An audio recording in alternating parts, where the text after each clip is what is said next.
Welcome to Detroit in Black and White. We are having little technical difficulties. I'm at home right now in Detroit, and the rest of the crew, Adolph Mongo, Vanessa Moss, and Jim Nardone, are in Trenton, where there's a jazz fest today. And so, in the meantime, until we get them back on the air, we've lost touch with them. We're going to talk about outrages of the week, and feel free to jump in and get yours. Mine is we had the indictment this week of Donald Trump, which was a major indictment, 4 counts out of Washington, D.C., basically him being accused of trying to derail and overthrow the election results. Now, people who are looking at hey Adolph, we're on the air. So anyway, sorry about that. So people are trying to make it Republicans are trying to say this is a matter of First Amendment free speech, but clearly, if you read the indictment, it's a 45-page indictment, and I have read the indictment. It clearly says it's okay for Trump to say he won the election. It's okay for him to make up anything he wants to make up. Okay. However, all right. So I started the show here. I'm doing my outrage of the week, and so Okay. Can we hear what it is? Yes, I will. Wait a minute. Is it the guy who occupies the space in your head and doesn't pay rent? It's about the indictment. You got it. Oh my God, you keeping this man alive and relevant. All right. Well, if you look, you'll see a poll that has just come out in the state of Michigan, which has him leading in the Republican primary by 51% to, I think, 13% for Ron DeSantis. We've also got him in this poll tied with Joe Biden. So, yeah, he's in ahead, but it's not imaginary. The guy has support. But I was saying that what the Republicans, the indictment, I don't know if anyone's had a chance to read it. It's a 45-page indictment. It's 4 counts, accusing him of derailing. Did you read the indictment? I did. You know he read all 45 pages. Yeah, hell yes. But here's the thing. I'm saying that Jack Smith, the special counsel who I call the assassin, has put in there clearly and said he has a right to say he won the election. He has a right to make up any lies. It's free speech. But then what we see here laid out in the 45 pages is, getting fake electors to try to replace the regular electors, him pressuring Vice President Pence on Christmas Day, on New Year's Day, telling him, you need to not certify. And Pence is telling him, the law says I don't have a choice.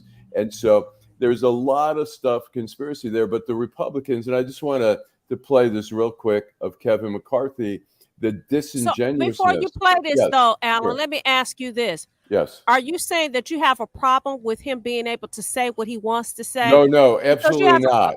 Okay. Absolutely not. Right. No. And okay, let's play the video. Okay. Play the video. And I can say the same thing that Hillary Clinton says about her election that she lost. I can say the same thing about the DNC who said it about the 2016 race. I can say the same thing about those in the Democratic Party from the leadership on down about George Bush not winning, that Al Gore did. But were any of them prosecuted? Were any of them put in jail? Were any of them held with no response to be able to get out? The answer is no. So yeah, you can raise that someone raised a question. And in America, you are entitled to raise a question. You're entitled to question whether it was honest or not. That's the uniqueness of the First Amendment. That's the uniqueness of America. But you know what? You shouldn't be prosecuted for your thoughts. And the difference here is when Hillary Clinton said it, nothing happened to her. When they said it in Georgia's election, nothing happened to them either. You know what? When the DNC said it, nothing happened to them either. So stop using government to go after people who politically disagree with you.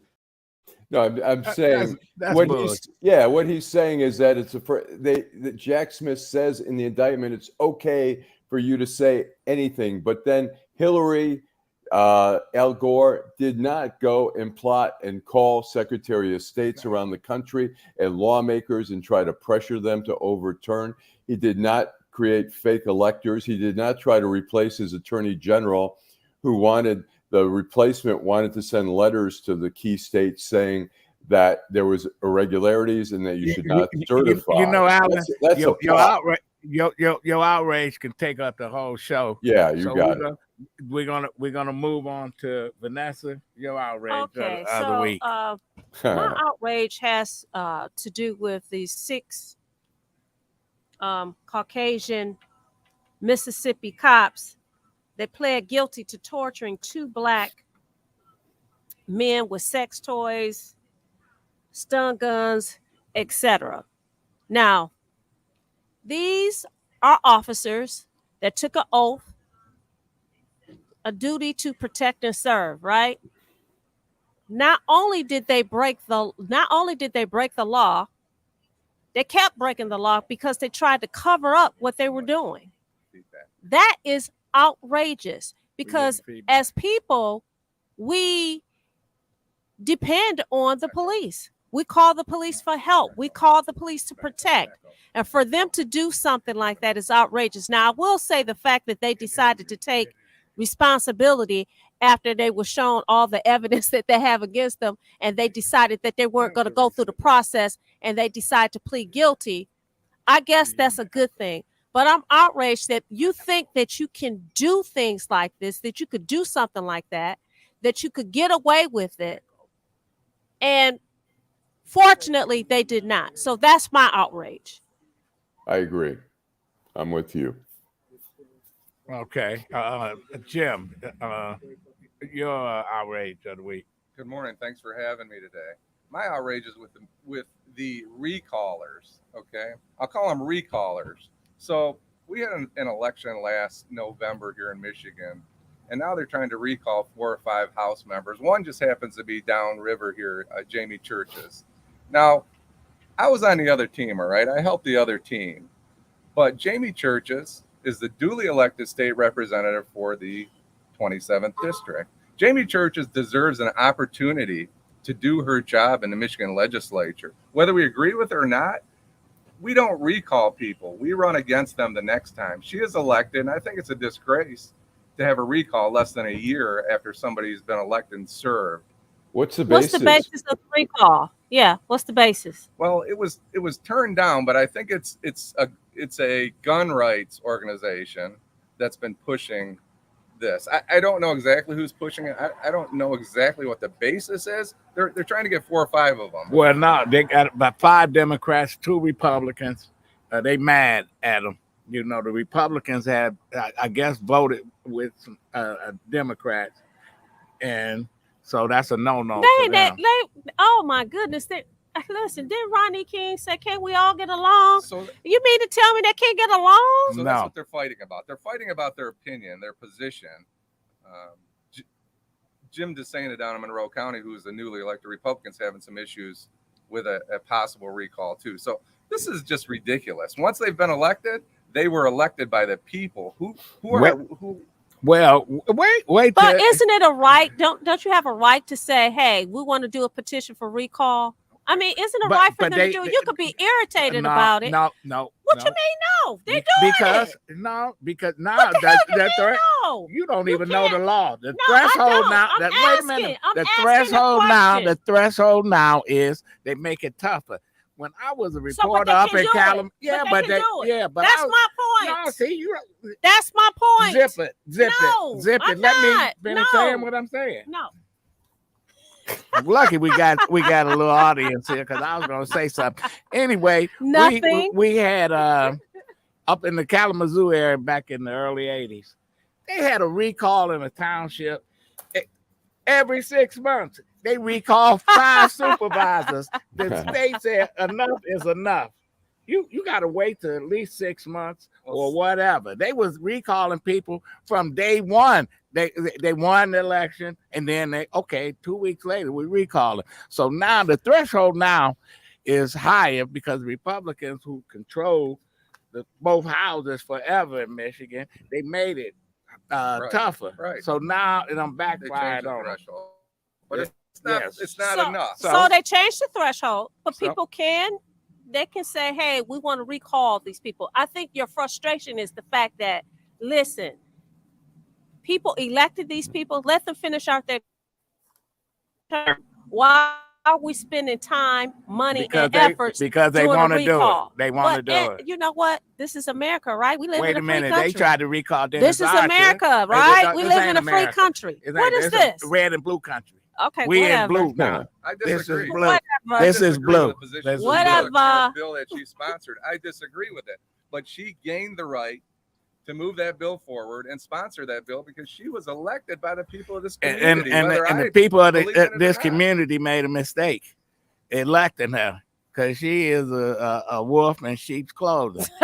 No, so I listen. So you want her to be recalled? If they can recall her. Now listen, you see, this is a turncoat right here, right? He took out both sides of his mouth. Don't believe nothing this man says. They need to take out. They need to take out.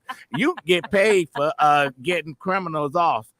So we don't. No, yes, you do. You know they're guilty, and you go in there anyway. That's not true. Can I get 20 years? That's a win for you. That's true. That's not true. That's a win for you. I'm sitting up. Everybody that's here's one guy that want to put him away forever, and here's one that won't let him walk away forever. No, I'm in the middle. Everybody that's charged with a crime is not guilty of that crime, and so I can look at them, and they look like criminals.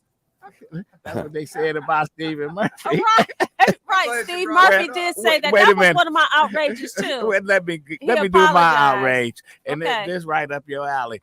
10-year-old a boy in Milwaukee wanted a video game. Asked his mother, and she said no. He went and found her gun. It was locked up somewhere, and he shot her. Okay, she's dead. Now they trying him as an adult. Wow. I have a problem. They want to lock him up forever. I have a problem with that. I do too. One, you can't talk out of both sides of your mouth. This says the brain science says that we don't mature until 25 or 26 years old. Your brain doesn't fully develop. This is a 10-year-old. The fact that he went and got a gun and shot his mother, probably, I would say, you know what? He couldn't appreciate what he was doing. He thought it was a video game. He thought she was going to get up and walk away, just like they do in the video games. That is ridiculous. Or charge this 10-year-old.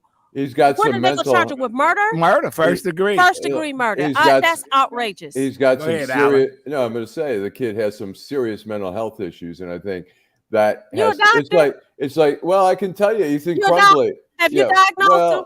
Well, look, you know what? How do you know? Because he's detached from reality that he could grab a gun. He knows what the gun is. He's in the video game. The video game occupies a space in his head. He wanted that fucking video. The video game occupies a space in his head. Yeah. I'm laughing, but I do believe that. Yeah. No, look, it's like Ethan Crumbly. I mean, here's a kid 15 years old. And now, I think the best sentence for a guy like that is life with the possibility of parole. At some point, you revisit.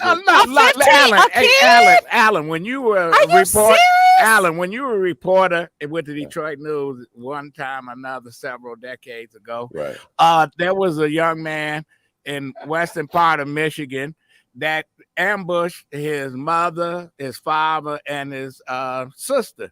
And he was 13. Right. He went to juvenile, then he went to adult prison. He got out at 21. Well, he did not get life. He did not get life with a parole. And he should not have. Well, And what do you say for Crumbly? What do you think is appropriate? Lock him up in a dungeon. Let's take a break. And we come back and continue this conversation. Right. Detroit in black and white. We in Trenton, downtown Trenton at Ramsey with Jim Nardone, Allan Lengel, and Vanessa Moss. I'm Adolph Mongo. Be right back. I'm Wayne County Treasurer. You want me to answer his question? He asked me about. I'm Wayne County. Henry. I'm Wayne County Treasurer Eric Sabri. We are living through unprecedented times. As a result, the Michigan Homeowner Assistance Fund was created. This fund, administered by the state of Michigan, is designed to help homeowners cope with pandemic-related hardships, such as delinquent property taxes. Residents may apply for up to $25,000 to help cover 2019, 2020, and 2021 tax years. Previous year's taxes must be paid in full or in a payment agreement with the Treasurer's office. Eligible homeowners must have a qualified financial hardship that occurred on or after January 21st, 2020. You must currently own and occupy your home as your primary residence and must have owned it since January 21st, 2020. To see if you qualify, please visit waynemetro.org, call 313-388-9799, or email taxinfo@waynecounty.com. We're here to help.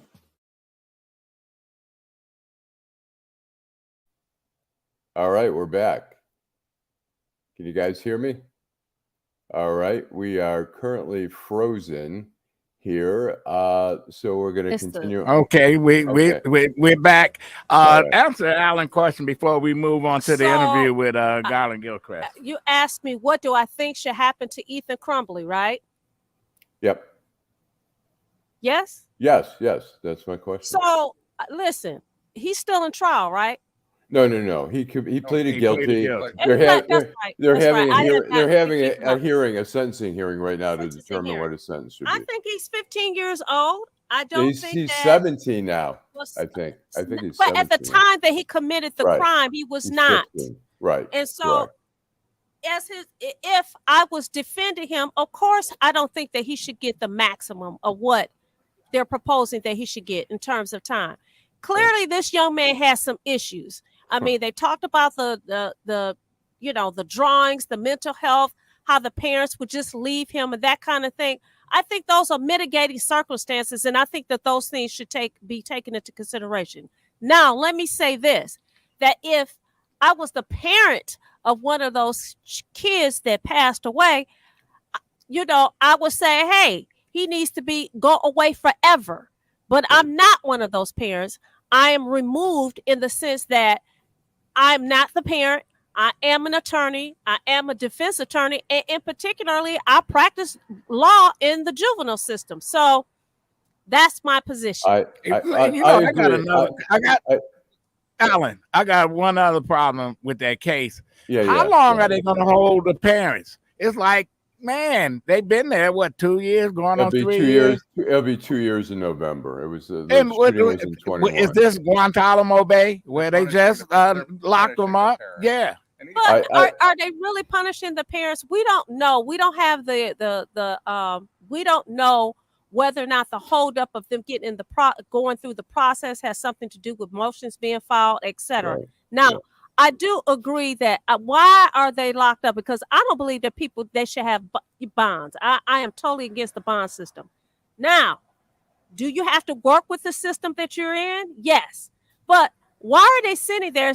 There's no evidence that they're not going to show up in court. I mean, now everybody knows who they are. Well, everybody knows who they are. Can they make the bond?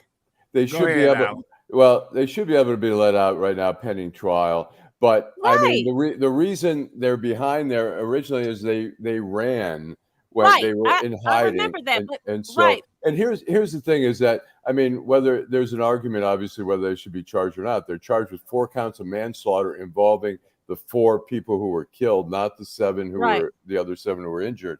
It come out during some of these hearings that not only, I mean, the kid was saying, I'm delusional. I'm seeing things. I need help.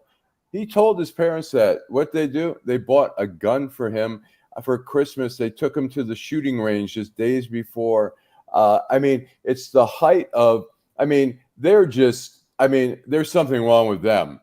I mean, they scumbags. Scumbags, but even scumbags get adjusted. But they should be considered. 2 years, going on 3 years. Yeah, they should be appearances. I mean, they were on the run. I mean, there's certainly an argument to be made that there's a fear of put a tether on their ankle. Exactly. Listen, they got murderers, people that have been accused of murder walking around, and I might see one today. I agree. Yeah, I agree. They should be out on the tether. They should. They should be, and 2 years. I'm sorry. No. Now, if there's a conviction, of course, they're going to get credit for the time that they've served. But still, again, these are allegations. You have to prove each element of the allegations beyond a reasonable doubt. There is no conviction at this point. So why are you holding me? Well, we'll see. Well, let's move on.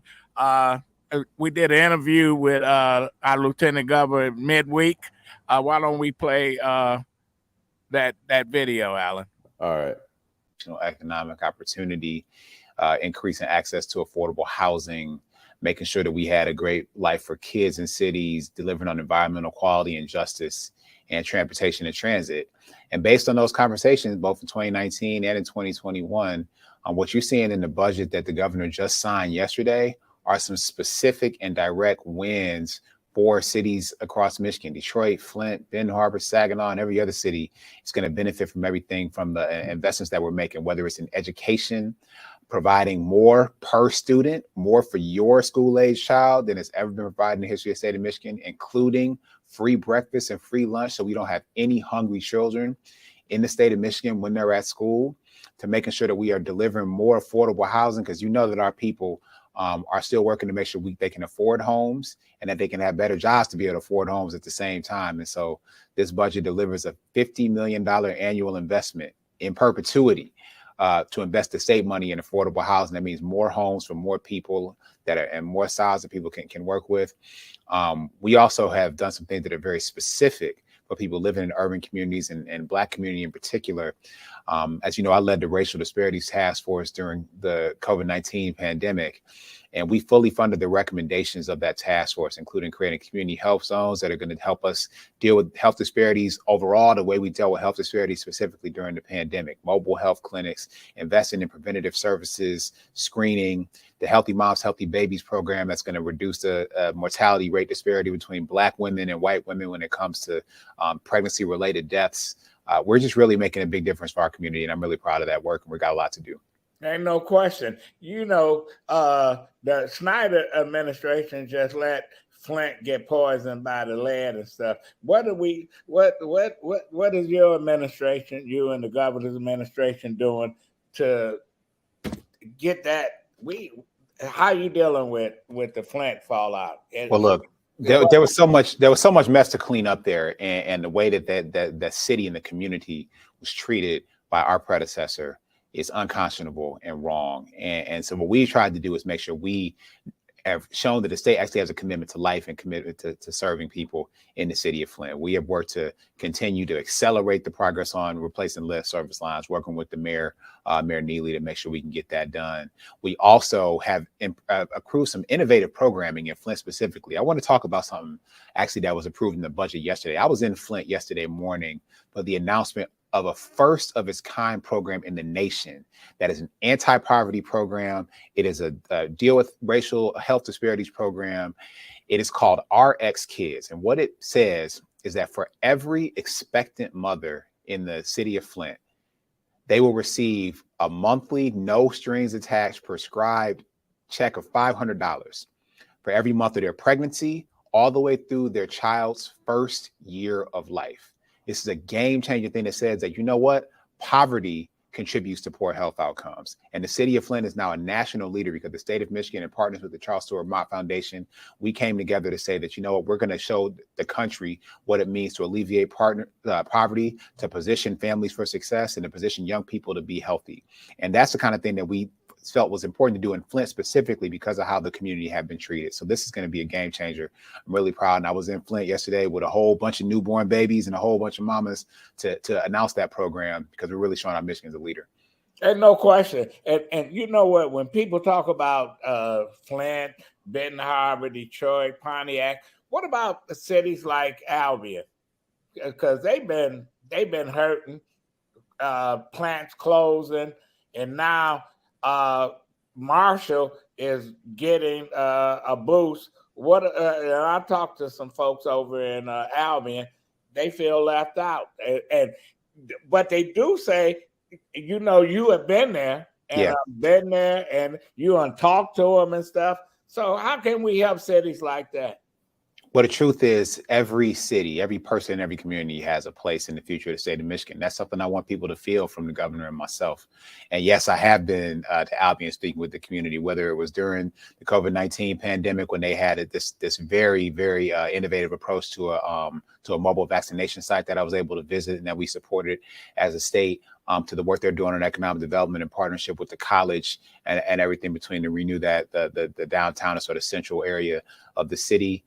We recognize that making amazing cities gives people amazing places to want to choose to live. And so this state budget that we just approved, when I talk about affordable housing, we also are making these annual investments in what we call revitalization and placemaking. This means investing in public spaces that people want to go to and be part of, that we can then do community development around, supporting entrepreneurs in communities like Albion through things like the Michigan Economic Opportunity Fund, which provides, that's a $100 million fund that provides access to capital for people who can't get a bank loan, which is a lot of Black entrepreneurs and entrepreneurs of color, a lot of women, a lot of veterans, a lot of people with disabilities who want to start businesses but can't get a traditional loan.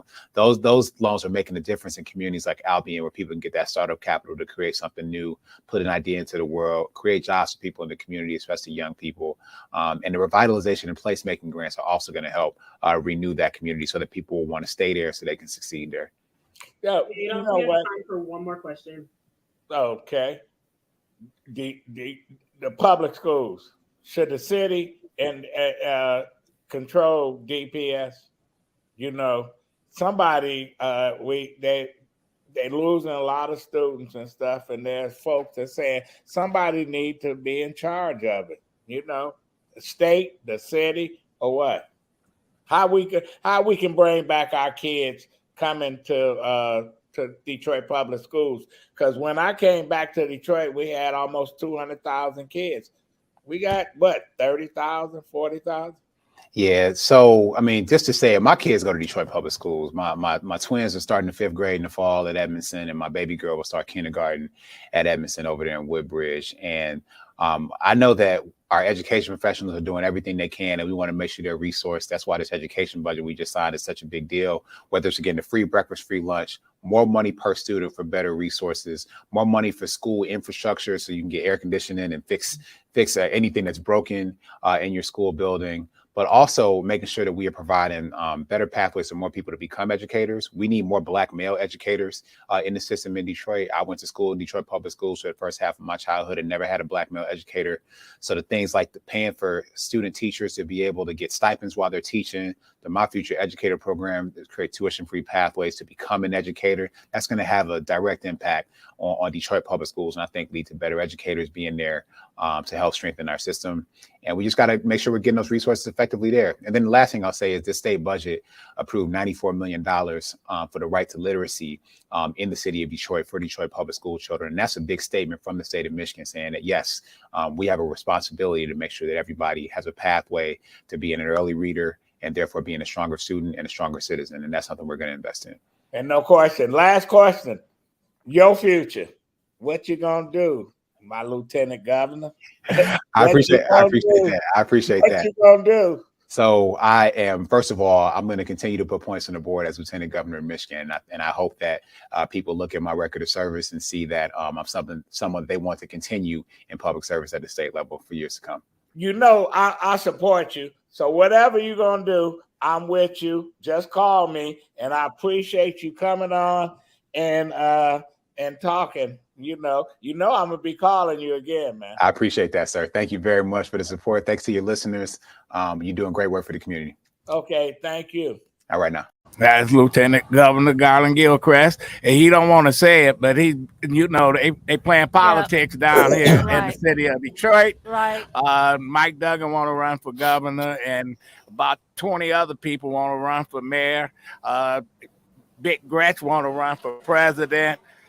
Where did that leave him? Are you sure about that, or is that gossip? Is that just listen? Gossip, she positioned herself. Talk. I mean, she got Slockin running for the Senate. Show us the receipts. Oh, I got the tape. Okay, I got the tape. Run the tape. Run the tape. No, so that well, it's in my pocket. I'll say this. I'll say this. That she has. I'll say this. That her name has come up, and she's had profiled, very positive profiled Vanity Fair. She just had one in the New Yorker. Whether she wants to, I mean, the media is really pushing that narrative of Gretchen. Well, she's the flavor of the month. Yeah, I think. Well, we down here in good old Trenton. Jim was about to say something about it. Go ahead. It just appears that they're trying to. He's a rising star, but they're pushing him to the side. That's what it looks like to me. I like from my him. perspective. Yeah. I like him. Yeah. He's smart. The best thing that happened to him when he didn't win the clerk City job. clerk, yeah. I'm like, and that Right. Man, that's a no-win situation. These clerk jobs. I don't even want to say. Yeah. All right, you guys are coming in a little fuzzy here. So, okay.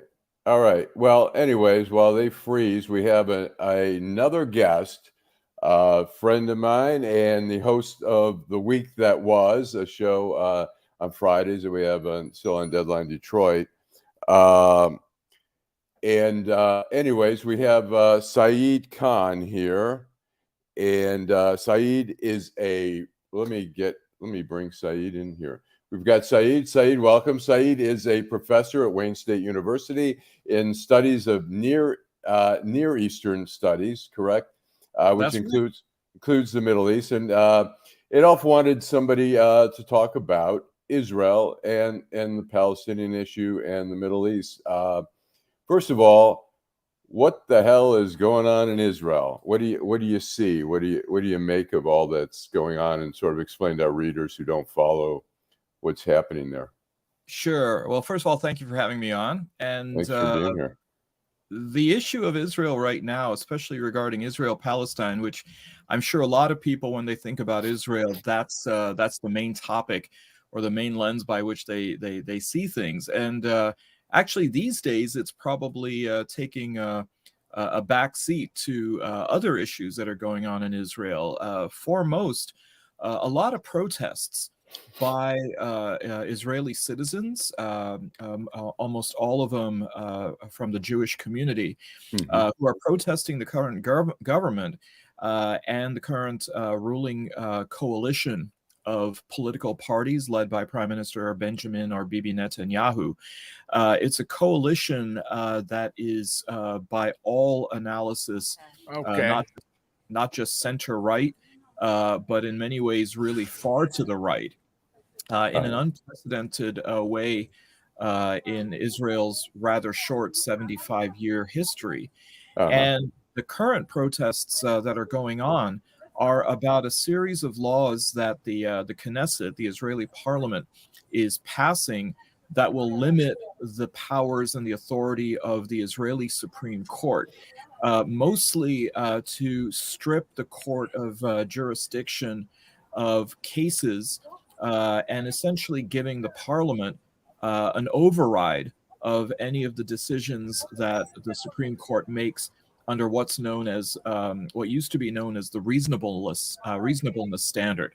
So if the Supreme Court comes up with something that the Knesset says, yeah, we don't really like this, they have final authority. So for us here in the United States, that would essentially be like hobbling the U.S. Supreme Court and having Congress then having a veto over it. Not only does it, of course, get rid of the separation of powers, but it really puts a dent into checks and balances. Now, why this is important is,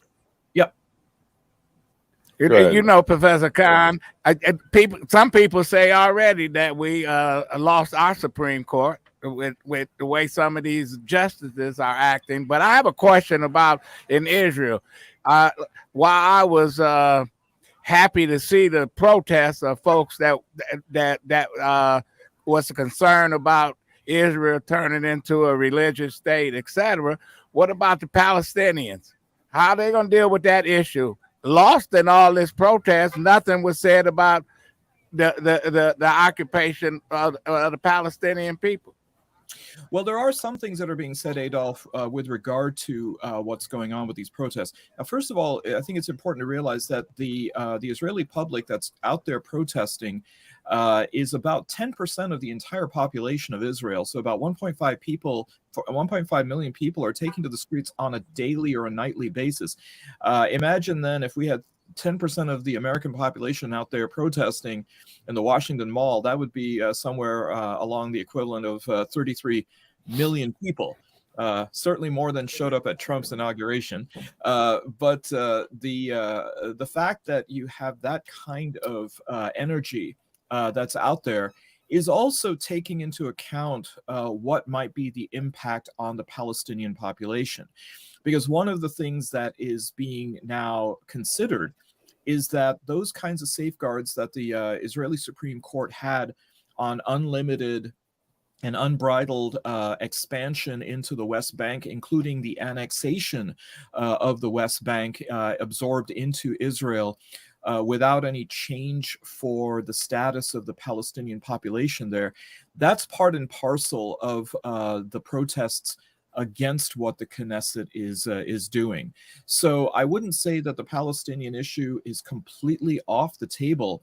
It's sort of now getting looped in to what is the broader protest movement.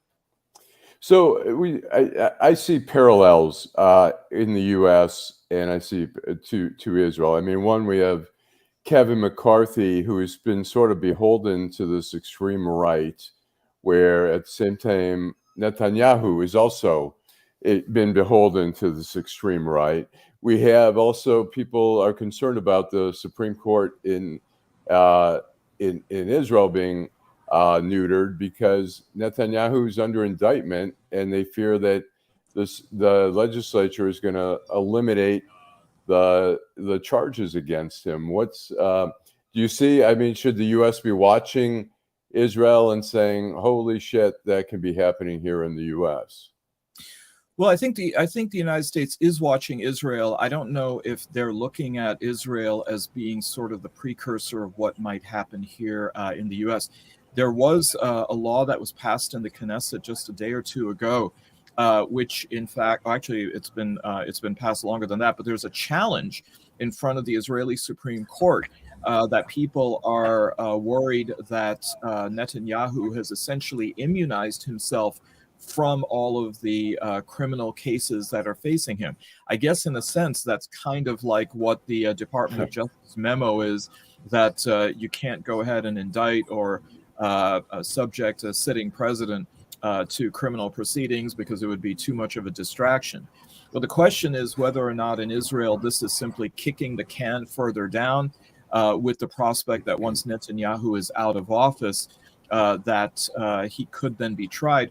Or worse, and I guess this is, Allan, what you were talking about here with the prospect of if Trump or a Republican were to become president in 24 or even later, that they could then go ahead and end all of the federal criminal proceedings.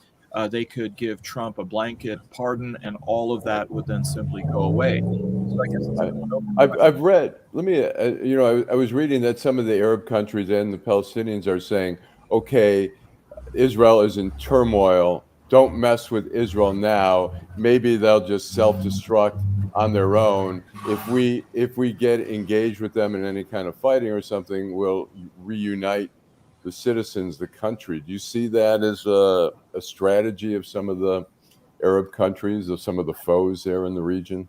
Yeah, I think that there's a lot of countries that are probably running out of popcorn, sitting back and watching what's going on in Israel right now. But you do find, I think, two important things. First of all, is there anybody that's really there who's interested in then launching an attack on Israel? Iran is oftentimes considered to be the biggest threat, but Iran tends to go ahead and be a pretty cool customer. So I don't know if they would necessarily exploit this for the very reason you said, that nothing galvanizes Israel more than if there's an external threat. But the other group that you do see involved, of course, is Hezbollah in Lebanon, and of late there have been some tensions on the Israel-Lebanon border. Now, the big question of that is this something that Hezbollah is going ahead and exploiting, or is it something that Israel is provoking in order to then bring Hezbollah into the conflict, which could then, of course, distract Israel's domestic politics Right. towards seeing an external threat. One last question. Rashida Tlaib, she is always beating the drum. Apparently, she was at some conference, very anti-Israel conference. Is she helping her people, or how do you read that? I mean, I sort of have a personal opinion that I feel like she should be doing more to try to broker peace rather than beat the drum. And beating the drum, I don't see as being really productive for her people. The Palestinians, but how do you read her role in this whole thing? So I think with the case of Rashida is, I mean, after all, she's the first and only elected Palestinian American in Congress. So heavy lies the crown, whether self-crowned or not. Heavy lies the head upon which the crown has been placed. So I think for her, I think she sees herself as representative of the Palestinian community, especially the Palestinian diaspora. And then I think it's also a very personal issue for her. I mean, she has a lot of family, from what I understand, that lives within the Palestinian territories. Mm-hmm. If she were to be in that position and not say anything and not do anything, I think she would see it as a betrayal to whatever obligation she feels that she has. Mm-hmm. As far as being in a position to necessarily broker peace, I think that we find that the issue of Israel-Palestine really hasn't moved very far in decades. I think, in fairness, part of that is also that the leadership in the Palestinian Authority isn't exactly one that shows its own aptitude. And then, of course, you have Hamas, which is an outfit that, I mean, Rashida simply would not want to go ahead and represent or speak on their behalf. I think the question, though, of course, is how she's doing within her own congressional district. It seems as though her constituency, which is the ones that actually do vote for her, by and large, they seem to be satisfied with what she's doing. More broadly, though, when it comes to the Democratic caucus, it seems as though they've kind of reached a cruising altitude as far as the squad goes. They're willing to be seen as good cop for their own Palestinian advocacy group, bad cop for the rest of the Democratic caucus. And it seems as though the Democratic establishment leadership has reached a kind of agree to disagree attitude with Rashida, with people like Ilhan Omar, Pramila Jayapal from Washington State, and a few others. Okay. Well, Saeed, I could talk about this forever, and I appreciate it. You're a very insightful person there. I appreciate it. Thanks for coming on the show. Have a great Saturday. And, you too. Take care, everyone. All right. Yep. Thanks. I know you can. Yeah. Okay. All righty. We are back. You guys are back? You guys are freezing here. All right. You know what? In the meantime, I think what we're going to do is take a little commercial break. I'm Wayne County Treasurer Eric Sabri. We are living through unprecedented times. As a result, the Michigan Homeowner Assistance Fund was created.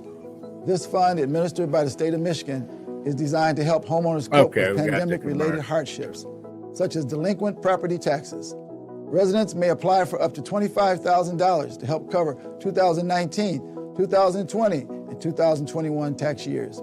Previous year's taxes must be paid in full or in a payment agreement with the Treasurer's office. Eligible homeowners must have a qualified financial hardship that occurred on or after January 21st, 2020.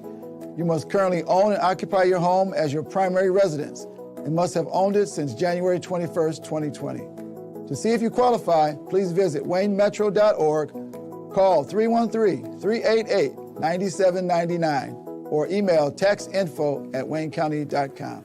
We're here to help.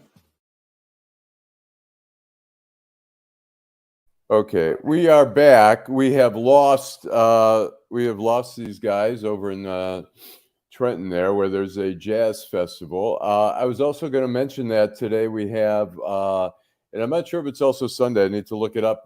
There's an art fair on Belle Isle, and there'll be food trucks and all that stuff.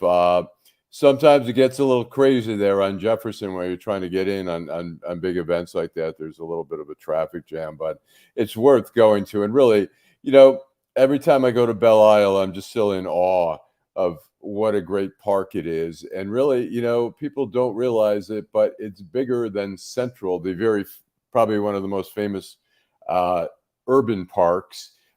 It's bigger than Central Park. It's still amazing. And I think the state of Michigan, I think it was a great move during the bankruptcy to move the park over to under the auspices of the state of Michigan, which had the money to do upgrades, which obviously the city of Detroit was in bankruptcy. They didn't have money for a park. But so anyways, one of the other things, so Vanessa's not here, so I can talk more a little bit about Trump. We saw that the indictment came, and here was his reaction on the same day after he had flown back. I guess he flew in from New Jersey, and I'll have some comments about his.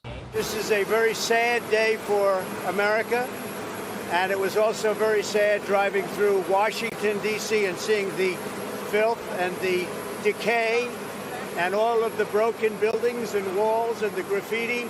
This is not the place that I left. This is a persecution of a political opponent. This was never supposed to happen in America. All righty. So first of all, besides, the guy's an outlaw.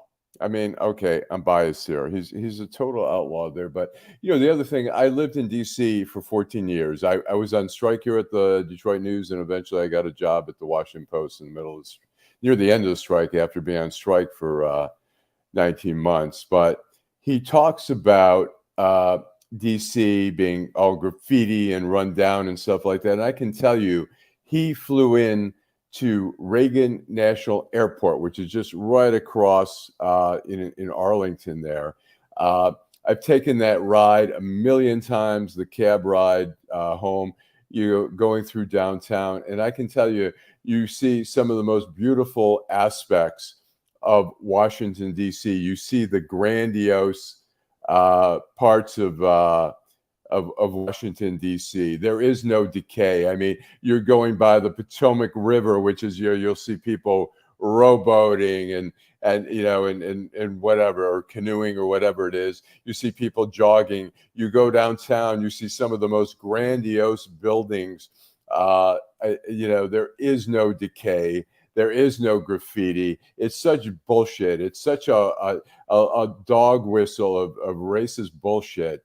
In the same way that he tried to negate he tries to create this image of Detroit as a cesspool, as crooked, and that's how he's been able to push, the whole thing, his whole narrative that there's, place is crooked, and Philadelphia is crooked, and they're all, places where, predominantly Black populations live, and he's trying to negate it in the same way that Kristen Karamo, who was running for Secretary of State, was trying in 2022 to negate the election in Detroit. Trying to negate where, the biggest population center, Detroit's 80. I live in Detroit, but, Detroit's 85% Black, and it's just an insult to see all that's going on there.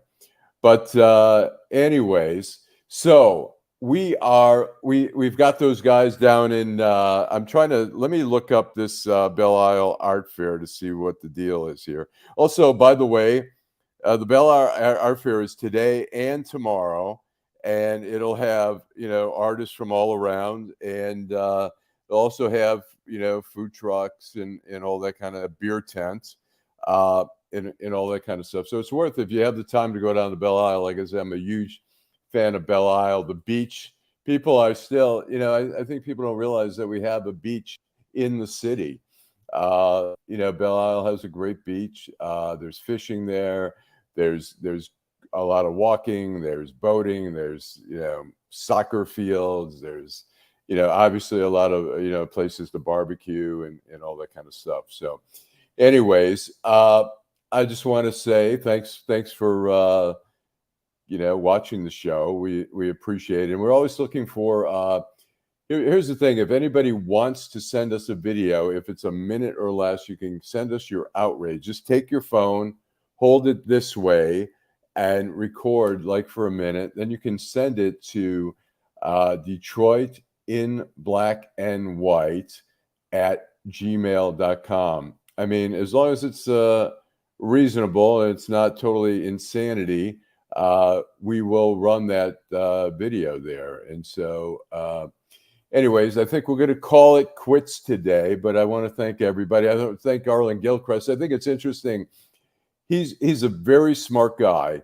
He came in, Gretchen Whitmer has taken him under his wings, and she's learning. She's had a few screw ups, in time, but she's done, she's learning. She has been evolving. And I think he still needs to work on it, but he's a very bright guy. He's very articulate. He can be, it's going to be a race. I mean, if Duggan runs for governor, he's going to have a tough time winning, frankly. But if it's him running on the Democratic ticket, I think he has a pretty good shot. I mean, there's also the idea, obviously, if Duggan is gone, there are no term limits to being mayor in Detroit. I mean, Duggan can just keep running again, but Gilchrist would have a shot. I mean, he's got a higher profile being as lieutenant governor. He could possibly run for mayor. All right, we've got the crew back again. Are you guys? Can you hear us?